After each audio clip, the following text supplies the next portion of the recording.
Good morning students. पिछली class में अपन ने आर्तो चक्र के बारे में पढ़ा था, ठीक है। आज अपन नया टॉपिक पढ़ेंगे और वो है एम्ब्रियोलॉजी या भ्रूणिकी। अब सबसे पहले बात करें ये भ्रूणिकी क्या है, एम्ब्रियोलॉजी क्या है। तो एम्ब्रियोलॉजी विज्ञान की वह ब्रांच या शाखा है जिसमें युग्मक निर्माण से लेकर के भ्रूण निर्माण की प्रक्रिया का अध्ययन किया जाता है, ठीक है। तो एम्ब्रियोलॉजी में किसका अध्ययन करते हैं, युग्मक निर्माण से लेकर के भ्रूण बनने की प्रक्रिया तक का अध्ययन किसमें करते हैं, एम्ब्रियोलॉजी में। क्लियर बात। फिर ये एम्ब्रियोलॉजी शब्द किसने दिया, एम्ब्रियोलॉजी का जनक कौन है, आधुनिक एम्ब्रियोलॉजी का जनक कौन है। तो देखो ध्यान से सुनना, जो एम्ब्रियोलॉजी या भ्रूणिकी शब्द है ये अरस्तु ने दिया था। एम्ब्रियोलॉजी शब्द का यूज सबसे पहले किसने किया था, अरस्तु ने किया था। और अरस्तु को ही एम्ब्रियोलॉजी का जनक कहते हैं, ठीक है बच्चों। एम्ब्रियोलॉजी का जनक कौन है, अरस्तु। आधुनिक एम्ब्रियोलॉजी का जनक, तो ये भी ध्यान रखना आपको, आधुनिक एम्ब्रियोलॉजी का जनक किसको बोलते हैं, वॉन बेयर को, ठीक है। तो ध्यान रखना, पहली बात क्या, जो एम्ब्रियोलॉजी शब्द किसने दिया, एम्ब्रियोलॉजी शब्द, तो एम्ब्रियोलॉजी शब्द अरस्तु ने दिया था। किसने दिया था, अरस्तु ने। और अरस्तु को ही क्या बोलते हैं, एम्ब्रियोलॉजी का जनक।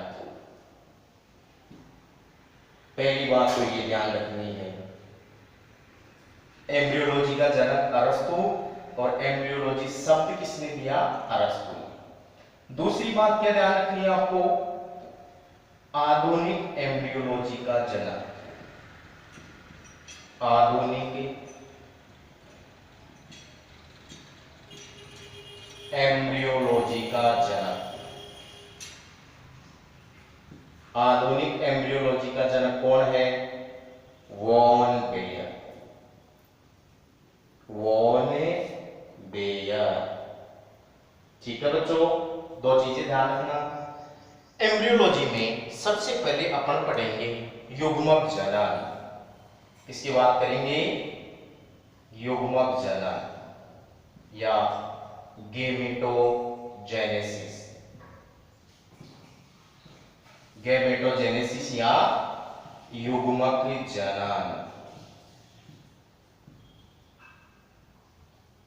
ठीक है। युग्मक जनन किसको बोलेंगे, तो ध्यान रखना, नाम से ही क्लियर हो रहा है, युग्मक निर्माण की प्रक्रिया को किसको बोलेंगे, युग्मक या गैमेट, गैमेट या युग्मक निर्माण की प्रक्रिया को,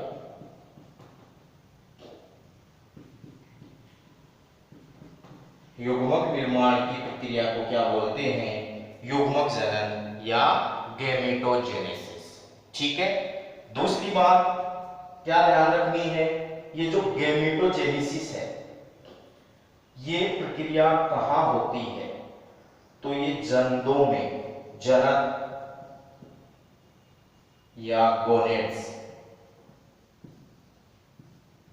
युग्मक जनन की प्रक्रिया कहां होगी, जंतुओं में या गोनेड्स में होती है, ठीक है। अब ये जो युग्मक जनन है यानी जो युग्मकों का निर्माण होता है वो कहां हो रहा है, जंतुओं में। युग्मक मानव की बात करें अपन तो मानव में युग्मक दो प्रकार के होते हैं। दो प्रकार कौन कौन से होंगे, एक तो नर युग्मक और दूसरा मादा युग्मक, ठीक है। तो जो युग्मक है ये युग्मक दो प्रकार के, एक तो नर युग्मक और एक मादा युग्मक,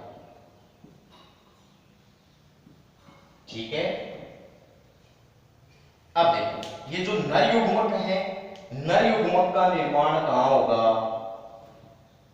नर गोनेड्स और नर गोनेड्स क्या है? वर्षण। नर युग्मक का निर्माण कहाँ होता है? नर गोनेड्स में, और नर गोनेड्स क्या है? वर्षण। ठीक है। मादा युग्मक का निर्माण कहाँ होगा? मादा गेमेट्स में, मादा गोनेड्स में, और मादा गोनेड्स क्या होता है? अंडाशय। ठीक है, तो अपन ने वर्षण की संरचना पढ़ ली, अंडाशय की संरचना पढ़ ली। वर्षण क्या है? मेल गोनेड्स है, और अंडाशय क्या है? Female gonads. ठीक है, यानी जो नर जनद है, नर जनद तो क्या है? वर्षण, और मादा जनद क्या है? अंडाशय। तो नर जनद यानी वर्षण में किसका निर्माण होगा? नर युग्मकों का निर्माण होगा। नर युग्मक क्या होगा? शुक्राणु। और अंडाशय या मादा गोनेड्स में किसका निर्माण होगा? मादा युग्मक का। और मादा युग्मक क्या होता है? अंडाणु। क्लियर बात? मादा युग्मक क्या होगा? अंडाणु। और नर युग्मक क्या होगा? शुक्राणु। तो शुक्राणु और अंडाणु के निर्माण की प्रक्रिया को ही क्या बोलते हैं अपन? युग्मक जनन। ठीक है, दोबारा से देखना। युग्मक जनन किसको बोलेंगे? तो युग्मक जनन युग्मक निर्माण की प्रक्रिया को बोलते हैं। जो युग्मक हमारे शरीर में बढ़ते हैं, उन युग्मकों के बनने की प्रक्रिया को क्या बोलते हैं? युग्मक जनन या गैमेटोजेनेसिस। अब युग्मक दो प्रकार के होते हैं, क्योंकि लैंगिक जनन होता है, तो जिन प्राणियों में लैंगिक जनन होता है उनमें क्या बनते हैं? युग्मक। ठीक है, और युग्मक कितने प्रकार के? दो प्रकार के, एक नर युग्मक और दूसरे मादा युग्मक। तो जो नर युग्मक है, नर युग्मक तो क्या होंगे? वर्षण। ठीक, सॉरी, नर युग्मक तो क्या होता है? शुक्राणु, और मादा युग्मक क्या होता है? अंडाणु। तो नर युग्मक यानी शुक्राणु का निर्माण तो कहाँ होगा? वर्षण में, और मादा युग्मक यानी अंडाणु का निर्माण कहाँ होगा? अंडाशय। क्लियर बात? तो ध्यान रखना। अब इसके बाद अपन बात करें तो ये जो गैमेटोजेनेसिस या युग्मक जनन है, ये युग्मक जनन दो प्रकार का होता है, क्योंकि युग्मक दो प्रकार के होते हैं, तो युग्मक जनन भी कितने प्रकार का होगा? दो। अब दो प्रकार कौन से? एक तो होगा शुक्र जनन, शुक्र जनन, ठीक है, और एक होता है अंड जनन। नर युग्मक क्या होंगे? शुक्राणु। तो शुक्राणु निर्माण की प्रक्रिया को क्या बोलेंगे? शुक्र जनन। ठीक है, या इसको इंग्लिश में बोलते हैं स्पर्मेटोजेनेसिस। स्पर्मेटोजेनेसिस। ठीक है, तो स्पर्मेटोजेनेसिस या शुक्र जनन किसको बोलेंगे? शुक्राणु निर्माण की प्रक्रिया को। शुक्राणु निर्माण की प्रक्रिया को क्या बोलेंगे? शुक्र जनन। और अंडाणु निर्माण की प्रक्रिया को क्या बोलेंगे? अंड जनन, अंडाणु निर्माण। ठीक है, अब हम शुक्र जनन और अंड जनन को यहां पर डिटेल से पढ़ेंगे। तो सबसे पहले बात करेंगे अपन शुक्र जनन।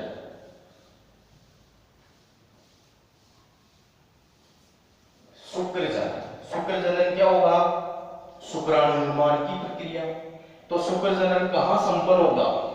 यानी शुक्राणु निर्माण की प्रक्रिया कहां होती है? वर्षण में। वर्षण में भी कहां? शुक्र जनन नलिकाओं में। ठीक है, तो सबसे पहले अपन बात किसकी करेंगे? शुक्र जनन, शुक्र जनन। ठीक है, या स्पर्मेटोजेनेसिस। अब शुक्र जनन या स्पर्मेटोजेनेसिस किसको बोलेंगे?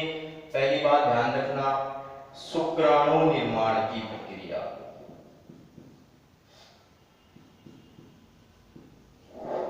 शुक्राणु निर्माण की प्रक्रिया को क्या बोलते हैं? शुक्र जनन। ठीक है। दूसरी बात इंपॉर्टेंट है, ध्यान रखना। क्या ध्यान रखनी है आपको कि ये जो शुक्र जनन की प्रक्रिया है, ये प्यूबर्टी आने पर, प्यूबर्टी या यौनारंभ, यौनावस्था आने पर प्रारंभ होती है।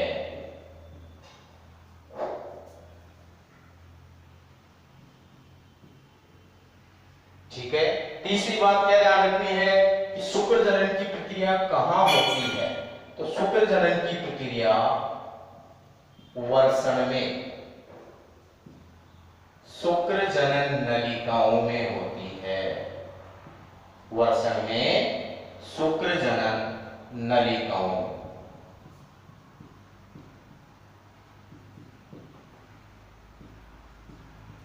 मैंने आपको बताया था वर्षण के अंदर शुक्र जनन नलिकाएं पाई जाती हैं और उन शुक्र जनन नलिकाओं में अर्धसूत्री विभाजन के द्वारा किसका निर्माण होगा? शुक्राणु का निर्माण होगा। ठीक है। तो ये तीन चीजें ध्यान रखना आप। शुक्राणु जनन किसको बोलेंगे? शुक्राणु बनने की प्रक्रिया को क्या बोलते हैं? शुक्राणु जनन या शुक्र जनन। ठीक है। दूसरी बात आपको क्या ध्यान रखनी है कि जो शुक्र जनन की प्रक्रिया है ये कब प्रारंभ होती है? तो शुक्र जनन की प्रक्रिया प्यूबर्टी या यौवनावस्था आने के बाद प्रारंभ होती है। और तीसरी बात क्या ध्यान रखनी है आपको? शुक्र जनन की प्रक्रिया कहां संपन्न होती है? तो शुक्र जनन की प्रक्रिया वर्षण में शुक्र जनन नलिकाओं में संपन्न होती है। ठीक है। ये तीन चीजें आप इसमें ध्यान रखना। अब ये जो शुक्र जनन है, शुक्र जनन की प्रक्रिया,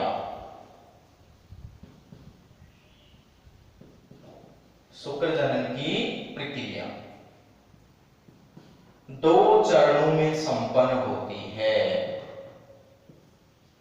शुक्र जनन की प्रक्रिया दो चरणों में संपन्न होती है। अब दो चरण कौन कौन से हैं आपको ध्यान रखना है। पहला चरण है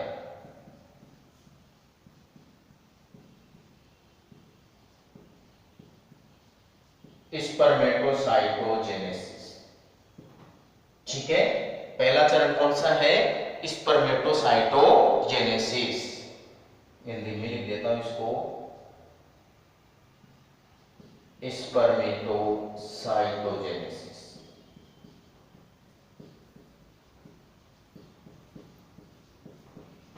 ठीक है।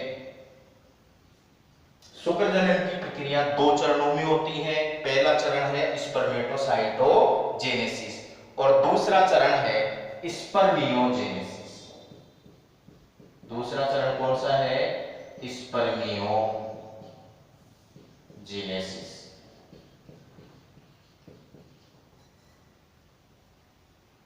ठीक है।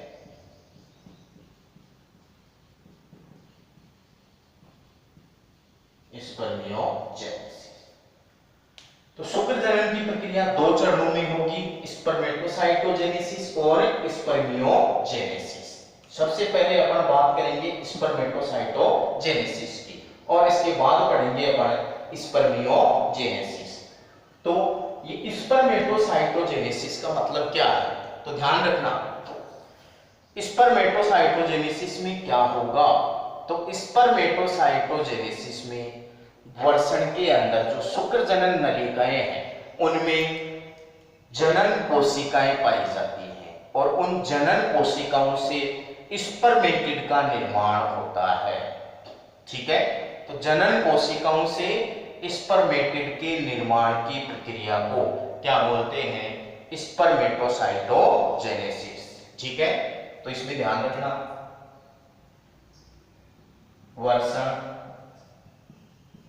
वर्षण में क्या मिलेगी?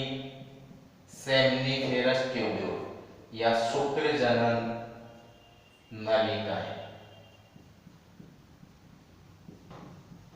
ठीक है। इन शुक्र जनन नलिकाओं में नर जनन कोशिकाएं पाई जाती है। नर जनन कोशिकाएं, इन नर जनन कोशिकाओं में, इन नर जनन कोशिकाओं से क्या बनेंगे? स्पर्मेटिड। किसके द्वारा बनेंगे?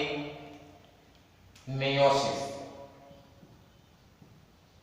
मियोसिस या अर्धसूत्री विभाजन के द्वारा। ठीक है, तो ये जो नर जनन कोशिकाएं हैं ये कैसी होती हैं? द्विगुणित। कैसी होगी? द्विगुणित। और ये जो स्पर्मेटिड है ये कैसे होते हैं? अगुणित। क्योंकि देखो यहां पर क्या हो रहा है? मियोसिस। तो मियोसिस यानी अर्धसूत्री विभाजन में गुणसूत्रों की संख्या आधी हो जाती है। तो नर जनन कोशिकाएं द्विगुणित है, इनमें क्या होगा? मियोसिस। तो किसका निर्माण होगा? स्पर्मेटिड का। ठीक है, तो द्विगुणित नर जनन कोशिकाओं से, ध्यान से सुनना, द्विगुणित नर जनन कोशिकाओं से अगुणित स्पर्मेटिड बनने की प्रक्रिया को क्या कहेंगे? स्पर्मेटोसाइटोजेनेसिस। क्लियर बात? फिर बात करें अपन स्पर्मियोजेनेसिस। तो स्पर्मियोजेनेसिस में क्या होगा? यहां पर क्या बन गए? यहां पर बन गए स्पर्मेटिड।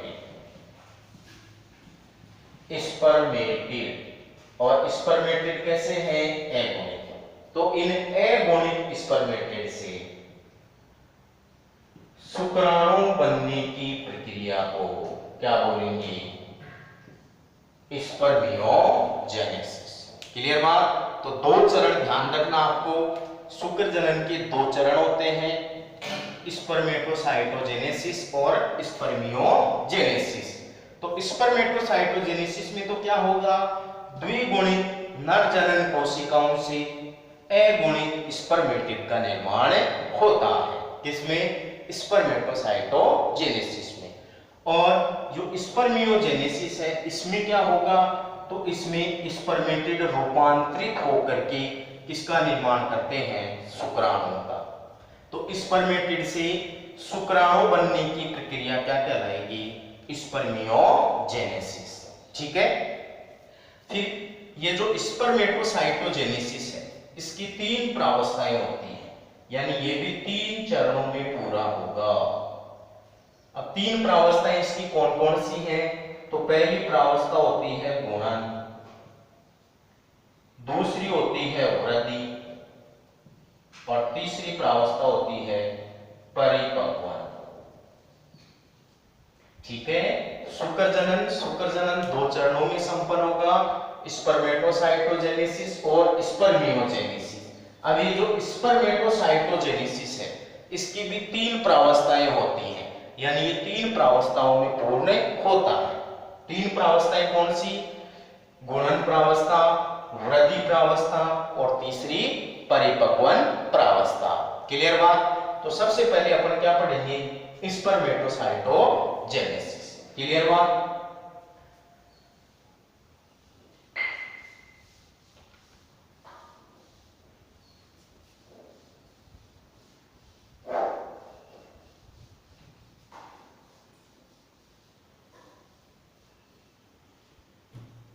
शुक्रजनन, अपन किसकी बात कर रहे हैं? शुक्रजनन। और शुक्रजनन में हम सबसे पहले क्या पढ़ेंगे? स्पर्मेटोसाइटोजेनेसिस। ठीक है, शुक्रजनन में अपन किसकी बात करेंगे? स्पर्मेटोसाइटोजेनेसिस। शुक्रजनन मैंने आपको बता दिया, स्पर्मेटोसाइटोजेनेसिस में मैंने आपको बताया। स्पर्मेटोसाइटोजेनेसिस में क्या होगा? तो द्विगुणित जनन कोशिकाओं से क्या बनेंगे? अगुणित स्पर्मेटिड्स। द्विगुणित जनन कोशिकाओं से अगुणित स्पर्मेटिड्स का निर्माण क्या कहलाएगा? स्पर्मेटोसाइटोजेनेसिस। अब ये जो स्पर्मेटोसाइटोजेनेसिस है मैंने इसकी आपको 3 प्रावस्थाएं बताई, गुणन, वृद्धि और परिपक्व। ठीक है, तो स्पर्मेटोसाइटोजेनेसिस 3 प्रावस्थाओं में कंप्लीट होगा। पहली है गुणन प्रावस्था,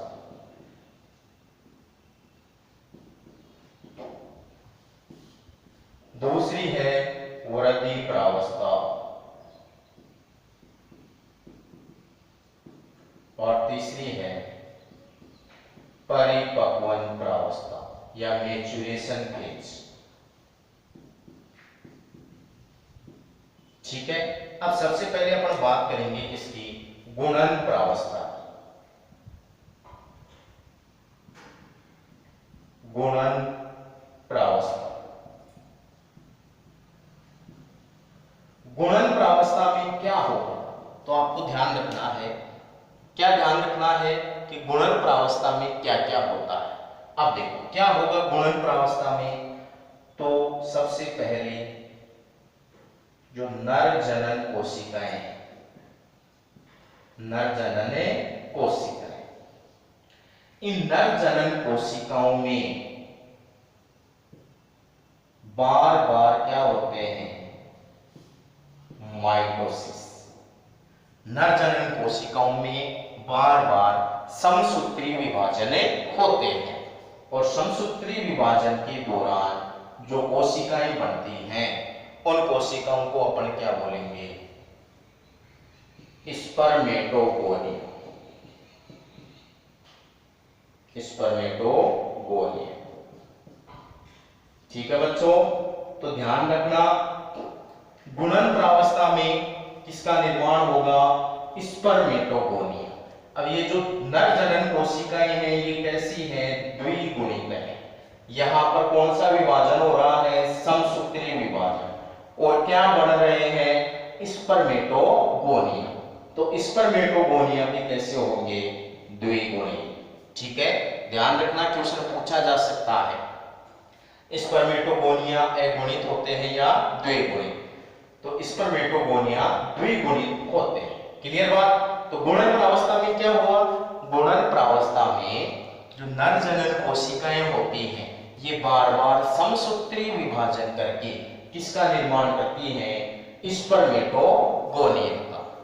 ठीक है, इसके बाद दूसरी प्रावस्था, दूसरी है वृद्धि प्रावस्था। वृद्धि प्रावस्था, इस वृद्धि प्रावस्था में क्या होगा, तो ध्यान रखना वृद्धि प्रावस्था में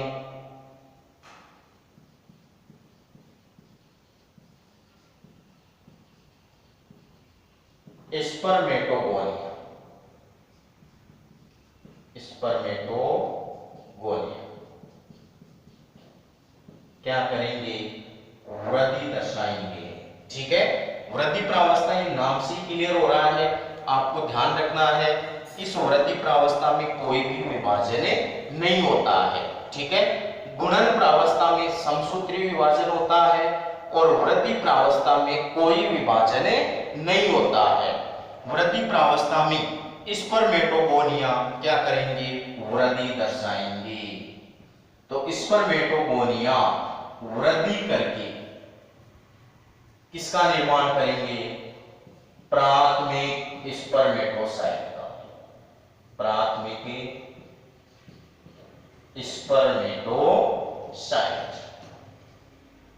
अब ये जो स्पर्मेटोगोनिया ये कैसे थे, द्विगुणित, यहां पर कोई विभाजन नहीं हो रहा है, तो प्राथमिक स्पर्मेटोसाइट भी कैसे होंगे, द्विगुणित।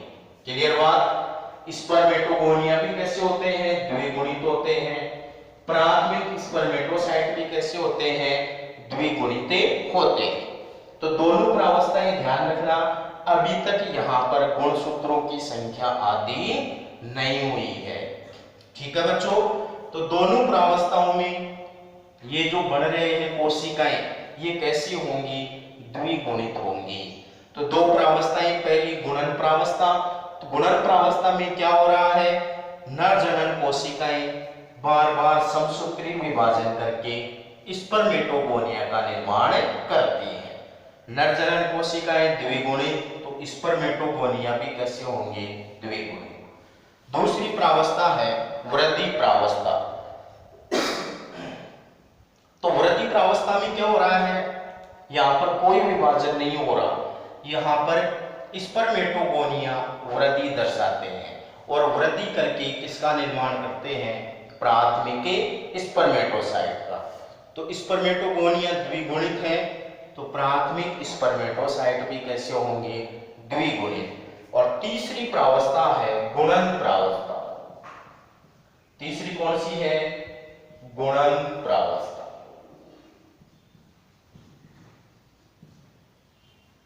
ठीक है, गुणन प्रावस्था में आपको ध्यान रखना है। गुणन प्रावस्था में क्या होगा? तो गुणन प्रावस्था में जो प्राथमिक स्पर्मेटोसाइट है, इन प्राथमिक स्पर्मेटोसाइट में क्या होगा? अर्धसूत्री विभाजन फर्स्ट या मियोसिस फर्स्ट होता है। प्राथमिक स्पर्मेटोसाइट कैसे थे? द्विगुणित। इनमें क्या हो रहा है? अर्धसूत्री विभाजन फर्स्ट। तो प्राथमिक स्पर्मेटोसाइट से क्या बनते हैं? द्वितीयक स्पर्मेटोसाइट। द्वितीयक स्पर्मेटोसाइट। ठीक है, ये कैसे हो गए? अगुणित। तो ध्यान रखना, स्पर्मेटोगोनिया द्विगुणित, प्राथमिक स्पर्मेटोसाइट द्विगुणित और द्वितीयक स्पर्मेटोसाइट कैसे होते हैं? अगुणित होते हैं। कैसे होंगे? अगुणित। अब इन द्वितीयक स्पर्मेटोसाइट्स में मियोसिस सेकंड होता है। क्या होगा? मियोसिस सेकंड और स्पर्मेटिड का निर्माण होगा। ठीक है बच्चों, द्वितीयक स्पर्मेटोसाइट में अर्धसूत्री विभाजन सेकंड होता है, जिससे स्पर्मेटिड का निर्माण होता है। क्लियर बात? तो यहां पर एक प्राथमिक स्पर्मेटोसाइट है, एक प्राथमिक स्पर्मेटोसाइट में अर्धसूत्री विभाजन फर्स्ट होता है। ठीक है, तो दो क्या बनेंगे? द्वितीयक स्पर्मेटोसाइट। और इन दोनों द्वितीयक स्पर्मेटोसाइट में अर्धसूत्री विभाजन सेकंड होता है, तो चार क्या बनते हैं? स्पर्मेटिड। ठीक है बच्चों, तो क्वेश्चन पूछा जा सकता है कि एक प्राथमिक स्पर्मेटोसाइट से कितने स्पर्मेटिड बनते हैं? चार। या एक प्राथमिक स्पर्मेटोसाइट से कितने शुक्राणु बनते हैं? चार। क्योंकि स्पर्मेटिड आगे रूपांतरित होकर के क्या बनाएंगे? शुक्राणु। क्लियर बात? तो जितने स्पर्मेटिड बनेंगे उतने ही क्या बनेंगे? शुक्राणु। अब यहाँ पर आपको एक तो क्या ध्यान रखना है कि कौन सी कोशिकाएं अगुणित हैं और कौन सी कोशिकाएं द्विगुणित हैं। तो ध्यान रखना, प्राथमिक स्पर्मेटोसाइट द्विगुणित है, इसके बाद क्या बनते हैं? द्वितीयक स्पर्मेटोसाइट और स्पर्मेटिड। ये कैसे होते हैं? अगुणित। तो एक तो ये दो कोशिकाएं आपको ध्यान रखनी है, द्वितीयक स्पर्मेटोसाइट और स्पर्मेटिड कैसे होंगे? अगुणित। अब शुक्राणु भी क्या होंगे? अगुणित, क्योंकि स्पर्मेटिड ही रूपांतरित होकर के क्या बना रहे हैं? शुक्राणु। दूसरी बात आपको क्या ध्यान रखनी है कि एक प्राथमिक स्पर्मेटोसाइट से कितने शुक्राणु बनते हैं? चार। या कितने स्पर्मेटिड बनते हैं? चार। क्वेश्चन यहां से पूछ लिया जाए कि एक द्वितीयक स्पर्मेटोसाइट से कितने शुक्राणु बनेंगे? तो एक द्वितीयक स्पर्मेटोसाइट से दो शुक्राणु बनते हैं। क्लियर बच्चों? ठीक है, अब इस शुक्र जनन की प्रक्रिया को अगली क्लास में मैं आपको एक चार्ट के द्वारा क्लियर करवा दूंगा। ठीक है, धन्यवाद।